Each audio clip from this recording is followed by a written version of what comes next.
Assalamualaikum warahmatullahi wabarakatuh. Bertemu kembali di mata kuliah desain grafis. Kali ini kita akan membahas mengenai tipografi dan tata letak. Kemarin sudah ada penugasan di Ibu Virtual untuk membuat beberapa desain yang terkait dengan tipografi dan tata letak. Mari sama-sama kita lihat.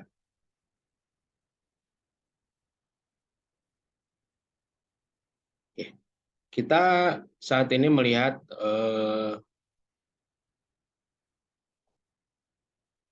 karya dari Muhammad Zabidi. Kita lihat bersama di sini penempatan desainnya sudah bagus.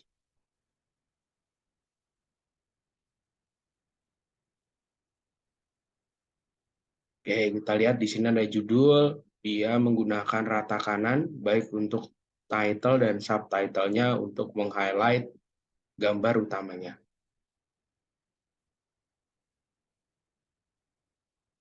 Kemudian di sesi kedua untuk penjelasan tulisan yang banyak, tipografi ini ditulis dengan font yang sama besar dengan penjelasannya, sehingga agak sedikit kurang terlihat subtopik dari apa yang dijelaskan.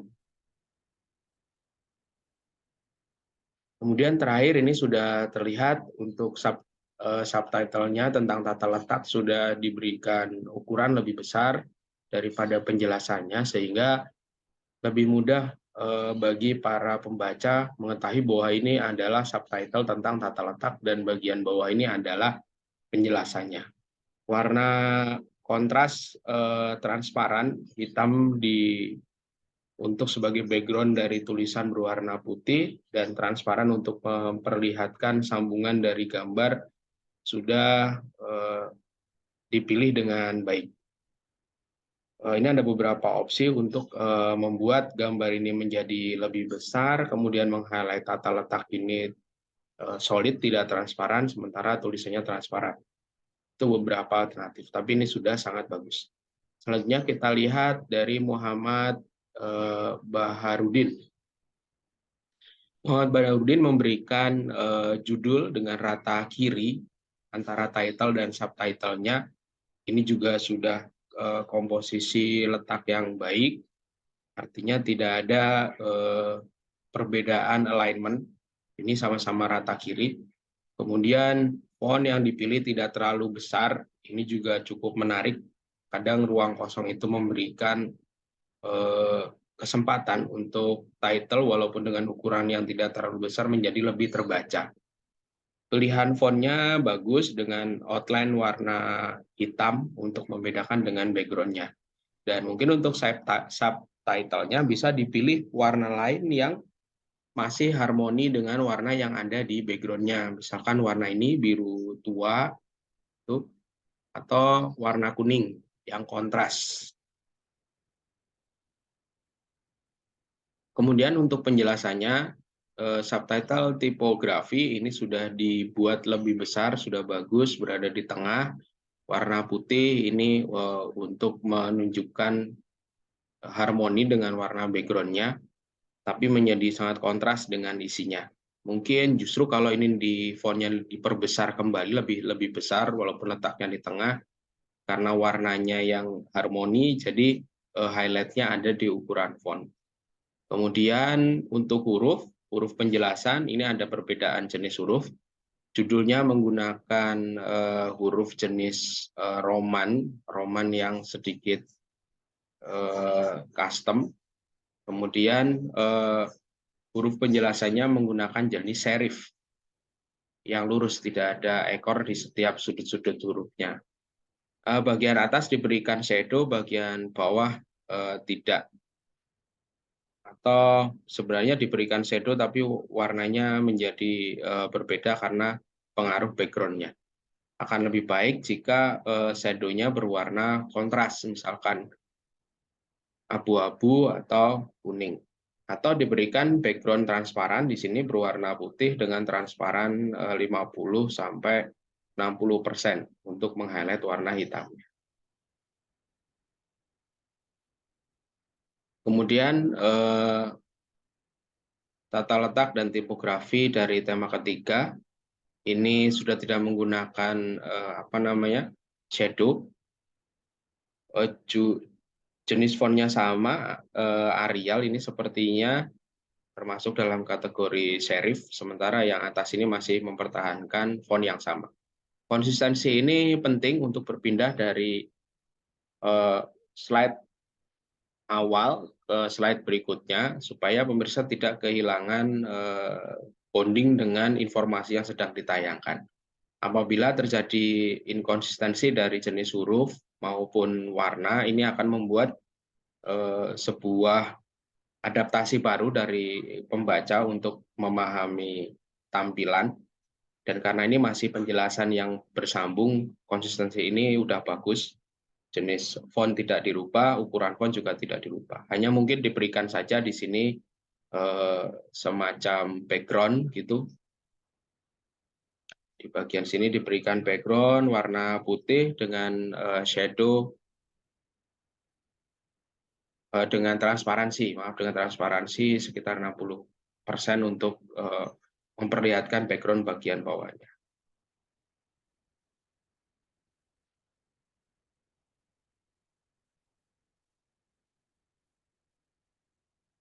Oke, kita lihat kembali.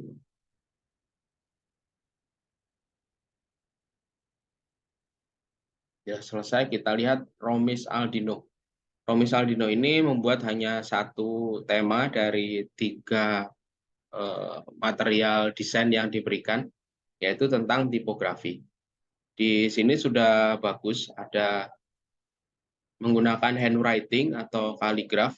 Ini lebih ke handwriting. Tentang tipografi, warnanya kontras dengan warna background-nya. Ini sudah sangat baik untuk menampilkan. Namun untuk warna dari tulisannya sendiri masih sering tidak terlihat karena warna background-nya yang kurang kontras. Mungkin kalau tentang tipografi dan tulisannya ini dinaikkan di antara dedaunan, sehingga kontras dengan warna tulisan yang cenderung background-nya ini gelap dan tulisannya putih jadi lebih terlihat. Jadi jika dinaikkan ke atas, atau pilihannya jika memang akan diletakkan di bagian ini, bisa menggunakan warna lain atau background-nya diredupkan di transparansinya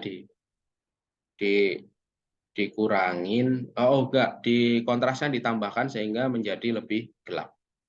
Atau diberikan overlay warna hitam dengan transparan 50%. Selanjutnya kita melihat pengumpulan dari Sulistyo Handayani.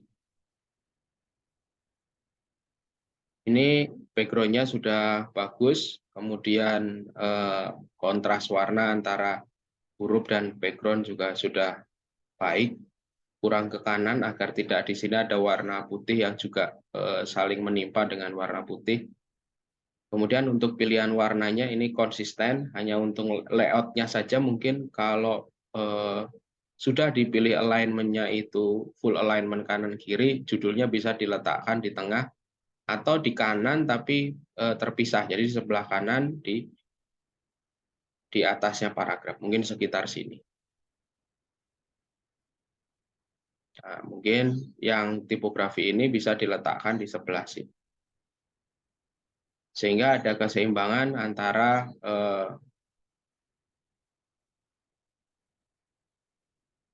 tulisan dan gambar. Karena ini bukan di sebelah kiri, ini sebenarnya dia ada alignment yang, nah ini menjorok dari kanan. Ini sebenarnya sudah menjorok, ini sudah tidak di kiri lagi sebenarnya. Di tengah juga tidak. Oleh karena itu bisa dibuatkan yang kira-kira alignment-nya ini sama dengan tulisannya. Ini agak keataskan untuk memberikan highlight judulnya.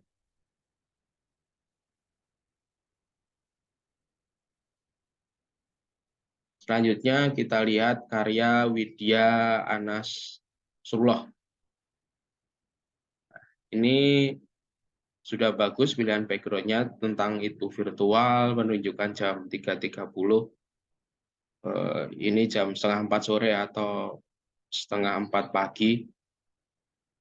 Kemudian tulisannya ini dipilih di bagian gambar yang gelap, ini sudah bagus sekali, diberikan inisial with walkie. Mungkin sedikit koreksi akan lebih bagus kalau tentang tipografi ini agak menjorok ke arah kanan lagi, supaya berada di tengah-tengah antara tulisan. Jadi nanti dia akan rata tengah. Oke, ini sudah bagus, pilihan tulisannya juga sudah sesuai antara serif dengan yang di bawah. Sebenarnya ini serif juga, tapi dia lebih ke yang berujung bulat seperti model-model Calibri. Terakhir adalah Hendy Sunardi. Jadi ini mungkin sebuah poster yang yang digunakan sebagai background, tapi agak sedikit beda antara tulisan yang di background dengan yang akan ditampilkan. Mungkin background-nya saja sudah bagus jika akan digunakan tanpa tulisannya dihilangkan, diganti dengan penjelasan tipografi adalah dan seterusnya. Nah, ini maksudnya adalah tipografi dari Senja, kemudian ini adalah penjelasannya. Nah, sebenarnya ini ide yang bagus, tapi mungkin posisi penjelasannya lebih diperkecil dan dibuat mungkin serata kanan dengan si pesawatnya ini. Nah, ini rata kanan dengan pesawatnya, kemudian dia dituliskan huruf kecil-kecil saja di sebelah sini. Jadi seolah-olah dari pesawatnya langsung memunculkan penjelasan mengenai tipografi yang dibuat di sini.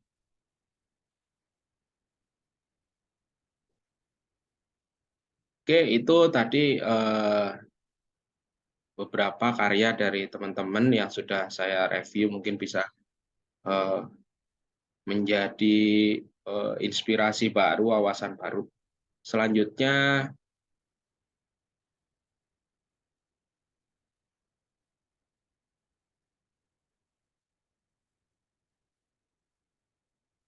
kita lihat kembali penugasan kemarin. Ini penugasan kemarin, saya memberikan 3 material, yaitu judul, kemudian materi tipografi, dan tata letak.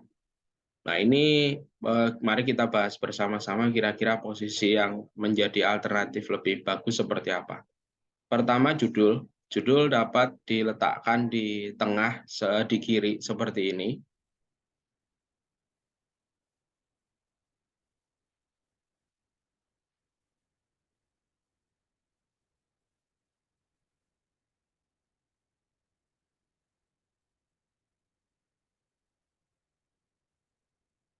Judul dapat diletakkan di tengah seperti ini, atau diletakkan semuanya tengah.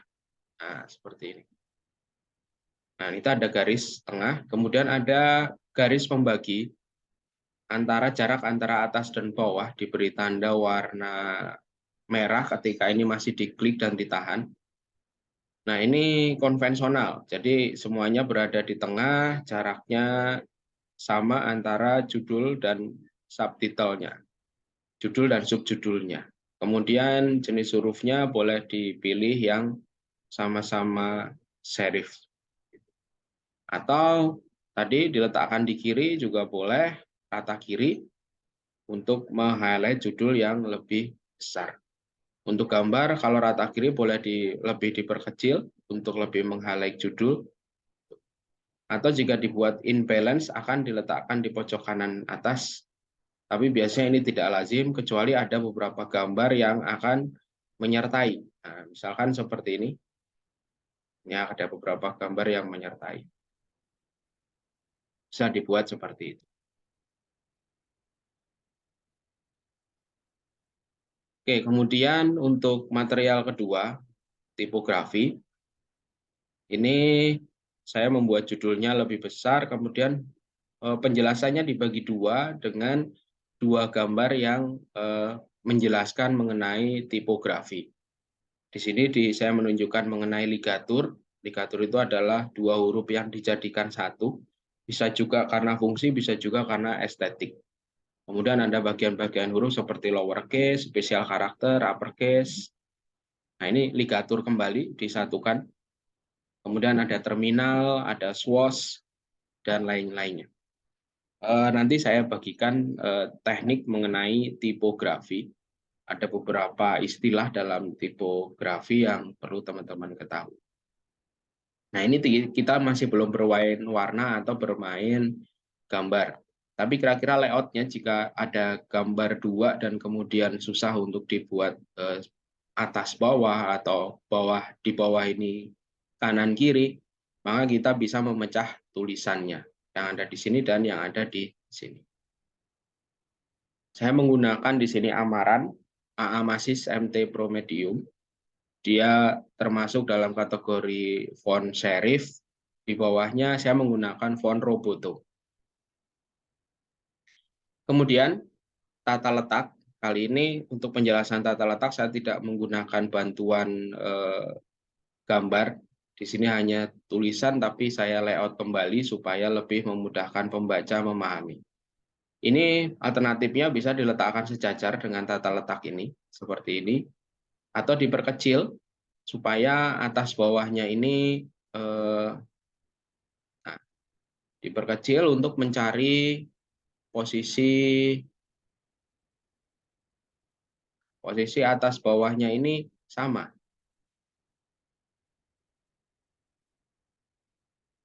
Kira-kira center by layout lah.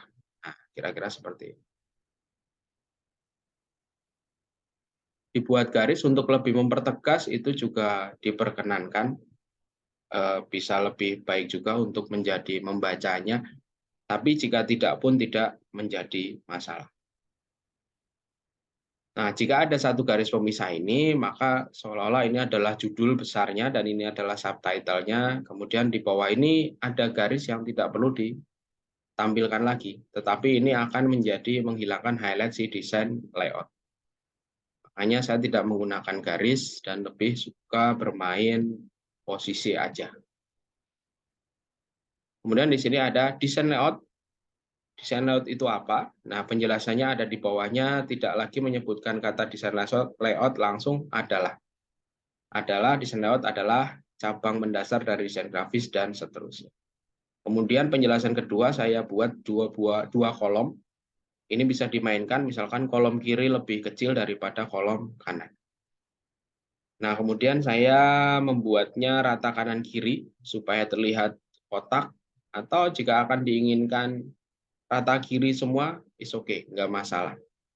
Tapi perlu diberikan jarak agak jauh jika dibandingkan di setting alignment-nya full kanan kiri. Jika di setting full alignment, maka jarak antara kolom 1 dan kolom 2 tidak perlu terlalu jauh. Nah, ini beberapa alternatif dari tata letak yang bisa menjadi inspirasi teman-teman melakukan desain. Sebagai informasi,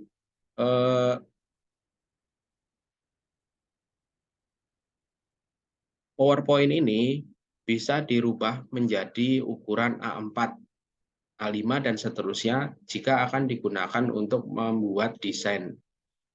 Jadi jika melakukan desain bebas seperti cover, kemudian bagian layout tertentu dari buku, ucapan terima kasih. Bahkan jika sepenuhnya dari buku itu akan di layout di PowerPoint ini bisa. Teman-teman bisa memilih desain, kemudian slide size ini bisa di custom, lalu dipilih di situnya A4. Nah, posisinya apakah akan portrait atau apakah akan landscape itu terserah teman-teman. Nah, ini adalah posisi A4 portrait dan apabila akan dirubah menjadi landscape bisa. Nah, ini nanti bisa dibuat untuk menjadi mendesain buku yang layoutnya bebas. Diberikan gambar seperti tadi. Untuk Word, layout seperti ini agak susah, tapi di PowerPoint ini lebih mudah. apalagi jika akan dipindahkan ke flipbook atau bentuk PDF yang lebih interaktif. Oke, ini materi mengenai PowerPoint. Khususnya kita telah membahas mengenai tipografi dan tata letak. Di pertemuan mendatang kita akan membahas penggunaan aplikasi bernama Canva. Nah, nanti saya minta hari ini teman-teman melakukan sign up dulu ke Canva. Caranya cukup mudah. Teman-teman bisa akses canva.com, kemudian lakukan sign up, bisa langsung menggunakan akun Google teman-teman. Atau jika merasa insecure dengan sign up akun Google, bisa menggunakan with email. Oke, ini saya contohkan, saya sign up dengan akun saya. Nah, di pertemuan mendatang kita akan membahas mengenai warna. Komposisi warna ini akan saya jelaskan dengan bantuan aplikasi Canva.